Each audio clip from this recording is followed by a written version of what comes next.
नमस्कार साथियों, आप देख रहे हैं बिहार टीवी 6। मैं विनोद कुमार। आइए आज हम लोग जानते हैं भंते थिरुपानंद जी से कि तथागत गौतम बुद्ध के जन्म उत्सव को बुद्ध जयंती के रूप में मनाते हैं, तो फिर उसे त्रिपावन पर्व क्यों कहते हैं। नमस्कार भंते जी, आप हमारे दर्शक को बताएं कि तथागत गौतम बुद्ध के जयंती को त्रिपावन पर्व क्यों कहते हैं। मैं भिक्षु थिरुपानंद बरेली उत्तर प्रदेश से। अभी एक पत्रकार बंधु का प्रश्न है कि भंते जी, आगामी 23 मई 2024 को बुद्ध जयंती आ रही है,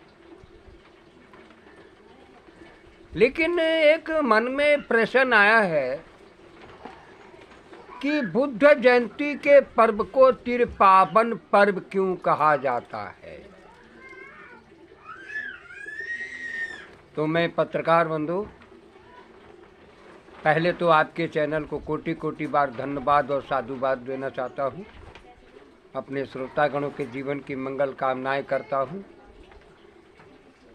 पत्रकार बंधु विनोद कुमार जी, बिहार टीवी चैनल 6 मुजफ्फरपुर की ओर से मैं आपको ये बताना चाहता हूँ कि देखिए, त्रिपावन का अर्थ क्या है। बुद्ध के जन्मदिन को त्रिपावन क्यों कहा गया।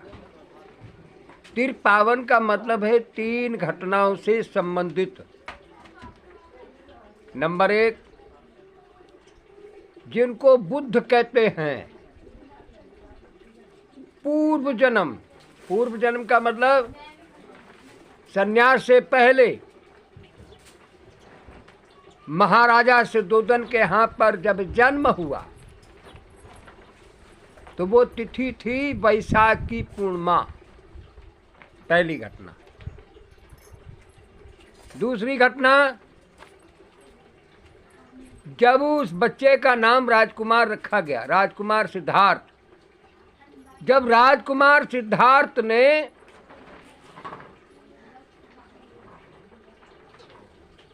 देखा, बूढ़े को देख करके, रोगी को देख करके और दाह संस्कार करते समय मृत्यु सैया को देख करके, 3 घटनाओं को देख करके मन में शंका हुआ। जब वो उनको गृह त्याग किया, जब उन्होंने गृह त्याग किया, किसने? राजकुमार सिद्धार्थ ने। और तमाम ऋषियों को गुरु बनाया। किसी से ज्ञान प्राप्त नहीं हुआ। जो उनका लक्ष्य था, जो टारगेट था, वो नहीं मिला। उनका टारगेट था, लोग कहते थे, जब उन्होंने प्रश्न किया कि ये घटना क्यों होती है, तो लोग कहते थे, यही प्रश्न करते थे और इसका उत्तर एक ही मिलता था कि ईश्वर की देन है। तो राजकुमार सिद्धार्थ ने कहा, मैं ईश्वर से बात करूंगा, ईश्वर से मिलूंगा। ईश्वर से मिलने की घटना में गृह त्याग किया, तमाम ऋषियों से मिले, किसी से कुछ नहीं मिला। किसी ऋषि ने कहा, भूखे रहिए। भूखे रह करके देखा कि आप जो है सांस चढ़ाकर यापन करिए। सांस चढ़ाकर देख लिया। एक ऋषि ने कहा, पेड़ पे उल्टे लटको, तपस्या करो। वो भी करके देख लिया। जब किसी भी सन्यासी से कुछ नहीं मिला, उर्बेला वन में निरंजना नदी पार करने के बाद एक पीपल के पेड़ के नीचे बैठ करके जब उन्होंने अध्ययन किया,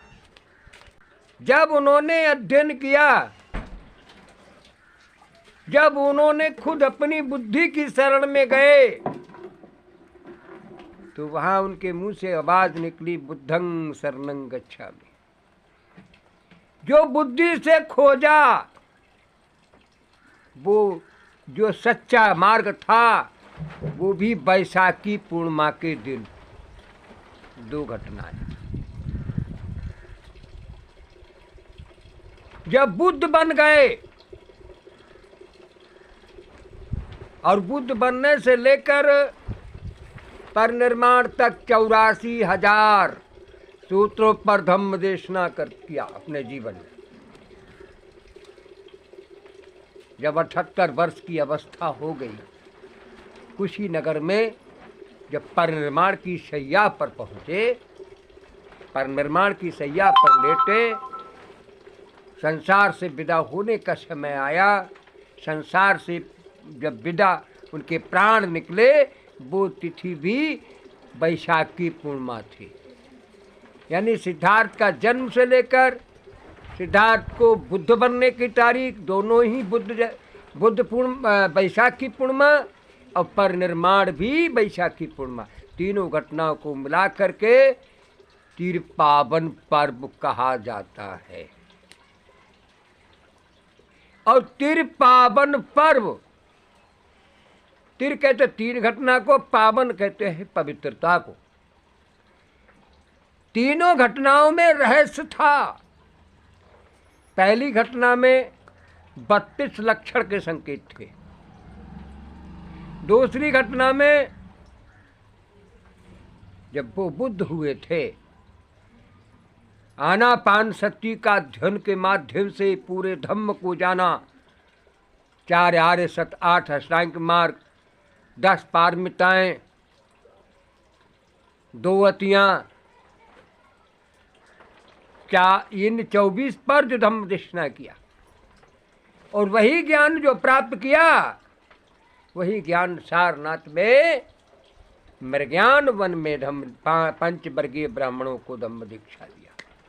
जहाँ 5 वर्गीय ब्राह्मणों की शंका समाधान करने के बाद, जहाँ धम्म की दीक्षा देने के बाद जहाँ संघ बनाया, उसको कहा संघं शरणं गच्छामि।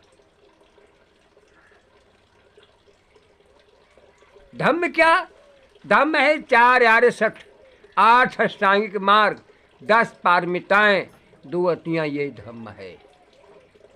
मनुष्य के पवित्र जीवन जीने का मार्ग ही धम्म है। प्राकृतिक नियमों का जो गुण है वो धम्म है। सनातन का अनुभव ही धम्म है, क्योंकि बुद्ध के धम्म को ही सनातन कहा जाता है। सनातन एक वैज्ञानिक मार्ग है। सनातन कोई भी पाखंडवाद नहीं है। सनातन कोई व्यक्तिगतवाद नहीं है।